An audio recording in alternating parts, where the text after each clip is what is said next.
আমরা তো নির্বাচনের আগে ইসি পুনর্গঠন করতে হবে, এটা স্ট্রেইট ফরওয়ার্ড। এবং ইসি যেভাবে পুনর্গঠিত হয়েছিল সে আইনটারও পরিবর্তন করতে হবে এবং ঐক্যমত কমিশনের যে নতুন যে সিস্টেমগুলো আছে সেটা অনুযায়ী এই ইসিতে যারা সাংবিধানিক প্রতিষ্ঠান অনুযায়ী নিজের ভালো কাজের পরিচয় দিয়েছেন তাদেরকে রাখা যেতে পারে, কোনো ব্যক্তি আকারে নয়। কিন্তু ইসি পুনর্গঠন করবে অনেকে তাদের ব্যক্তি জায়গা থেকে একটা দলীয় মুখপাত্র হিসাবে কাজ করছেন।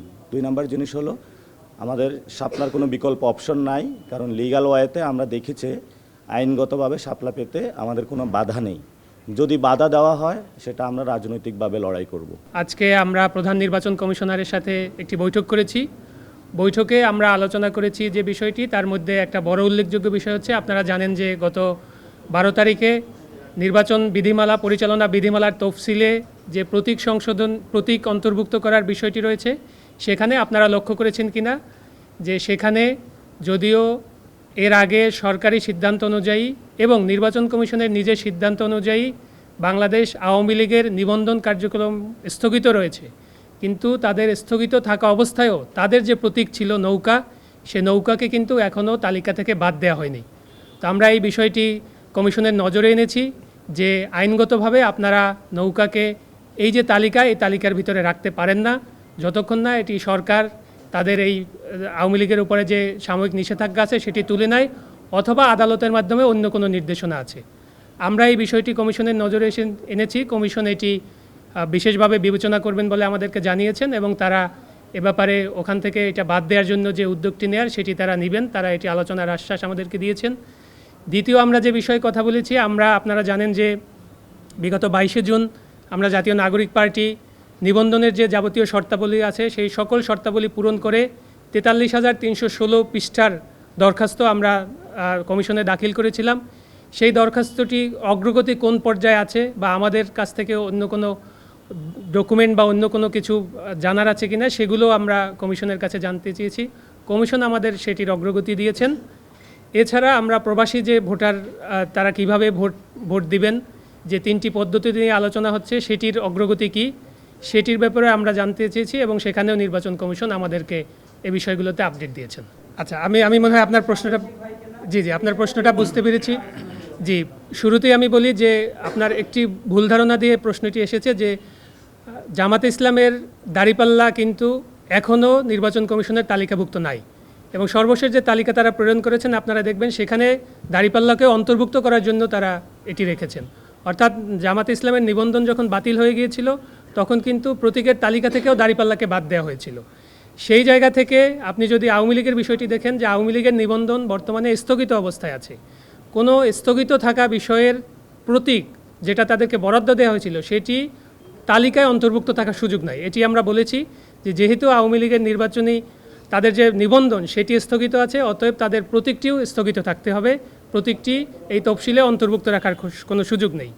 দ্বিতীয় প্রশ্নটি হচ্ছে যে আপনি যে একটি প্রশ্ন করলেন, এটি আসলে আমাদের মাঝে কিছু লোকের মাঝে এই ভুল ধারণাটি তৈরি হয়েছে যে জাতীয় প্রতীক আসলে শাপলা।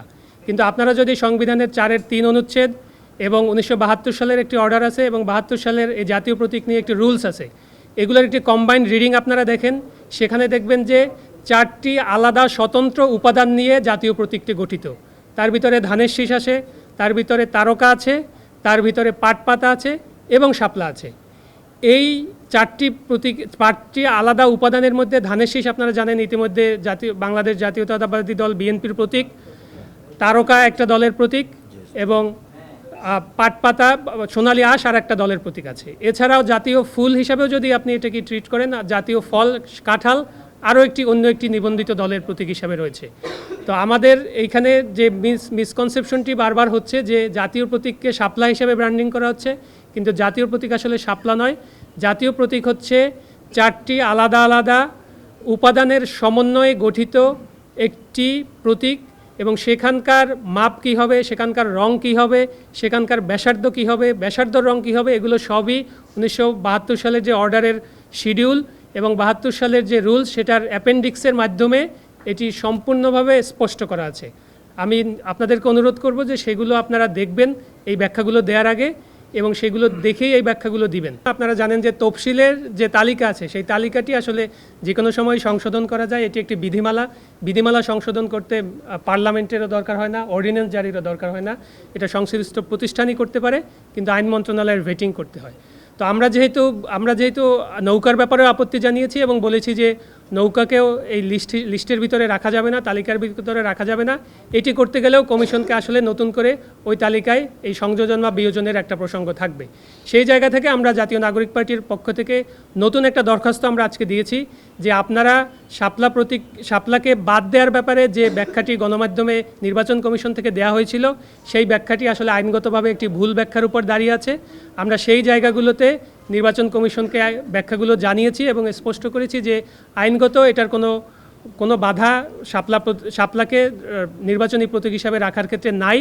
সেক্ষেত্রে আমরা নতুন একটি দরখাস্ত আজকে নির্বাচন কমিশনে জমা দিয়েছি যে শাপলাকে আগে এই প্রতীক হিসাবে তালিকায় অন্তর্ভুক্ত করা এবং জাতীয় নাগরিক পার্টি যদি নিবন্ধনের শর্ত পূরণ করতে পারে এবং নিবন্ধন দেওয়ার ব্যাপারে ইতিবাচক সিদ্ধান্ত গ্রহণ করে তখন যেন আমাদেরকে এটি বরাদ্দ দেওয়া হয়। 3টা প্রতীক আসলে আমরা চাইনি। আপনারা যেটা দেখবেন যে নির্বাচন কমিশনের যে একটা প্রেসক্রাইব ফর্ম ছিল, সেখানে দফা 6-এ উল্লেখ করা ছিল যে আপনারা দল হিসাবে কোন প্রতীক আপনাদের বরাবরে সংরক্ষণের জন্য আবেদন করেন। সেখানে আমরা শাপলাকে আবেদন করেছিলাম। আমরা আরও অপশন হিসাবে 2য় এবং 3য় আরও 2টা অপশন দিয়েছিলাম, কিন্তু শুরু থেকেই আমাদের প্রধান এবং একমাত্র লক্ষ্যই ছিল শাপলাকে প্রতীক হিসাবে আমাদের পক্ষে সংরক্ষিত রাখা যেন হয়, সেটির ব্যবস্থা করা। আমাদের আগে অন্য একটি দল চেয়েছিল বলে আমরা দেখতে পেয়েছি। সেক্ষেত্রে আমাদের ব্যাখ্যাটি হলো, যেহেতু ওই নিবন্ধিত রাজনৈতিক দল তারা যখন নিবন্ধন পায় তখন নির্বাচন কমিশন থেকে তাদেরকে কেতলি মার্কা বরাদ্দ দেওয়া হয়েছিল। তারা যদি নতুন করে আবার এই প্রতীকটি চেঞ্জ করতে চায় তাহলে তাদের কিছু ফর্মালিটিস আছে, তাদের অনেক বেশি বার্ডেন আছে, যেটা আমরা নতুন দল হিসেবে নাই। আমরা চেয়েছি যে এইটা তালিকাভুক্ত করে আমাদেরকে বরাদ্দ দেওয়ার জন্য, প্রথমত।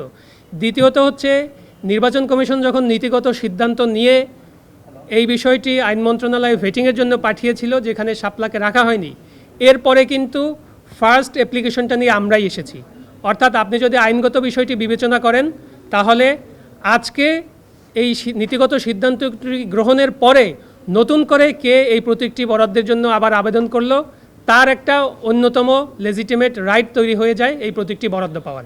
সেক্ষেত্রে আমরা মনে করছি যে শাপলা পাওয়ার আমাদের কোনো আইনগত ব্যারিয়ার নেই। নির্বাচন কমিশন তো একটা সাংবিধানিক প্রতিষ্ঠান, আপনারা জানেন। আমরা কখনোই কোনো প্রতিষ্ঠানকে চ্যালেঞ্জ করি না। আমরা প্রতিষ্ঠানের কাজগুলোকে সবসময় চ্যালেঞ্জের ভিতরে রাখতে চাই এবং এটা একটা গণতান্ত্রিক পরিবেশে এটা একটা জবাবদিহিতারও জায়গা যে কোনো সময় যে কোনো সাংবিধানিক প্রতিষ্ঠান বা যে কোনো বিধিবদ্ধ প্রতিষ্ঠানকে একটা জবাবদিহিতার মধ্যে রাখতে হয়।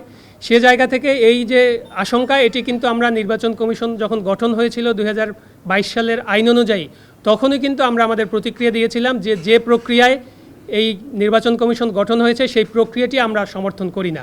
সেই অবস্থান আমাদের এখনও বর্তমান আছে এবং আপনারা জানেন যে আমরা ঐক্যমত্য কমিশনের যে সংস্কার প্রস্তাবগুলো নিয়ে আলোচনা হচ্ছে, সেখানেও নির্বাচন কমিশন সহ অন্যান্য সাংবিধানিক প্রতিষ্ঠানের নিয়োগগুলো যাতে স্বচ্ছ এবং সুন্দরভাবে হয়, সেখানে কিন্তু আমাদের আলাদা প্রস্তাবনা আছে এবং সেটার জন্য আমরা কথা বলছি। আমরা আশাবাদী যে আমরা যে আইনি ব্যাখ্যাগুলো দিয়েছি এগুলো কমিশন বিবেচনা করবেন এবং এখন যে পরিস্থিতি দাঁড়িয়েছে যে আমাদের এই আজকের দরখাস্তের পরে কমিশন এটা যদি না করে তাহলে আমাদের চেয়েও ভালো আইনি ব্যাখ্যা তাদেরকে দিয়ে জনগণকে কনভিন্স করতে হবে। Thank you so much. ধন্যবাদ।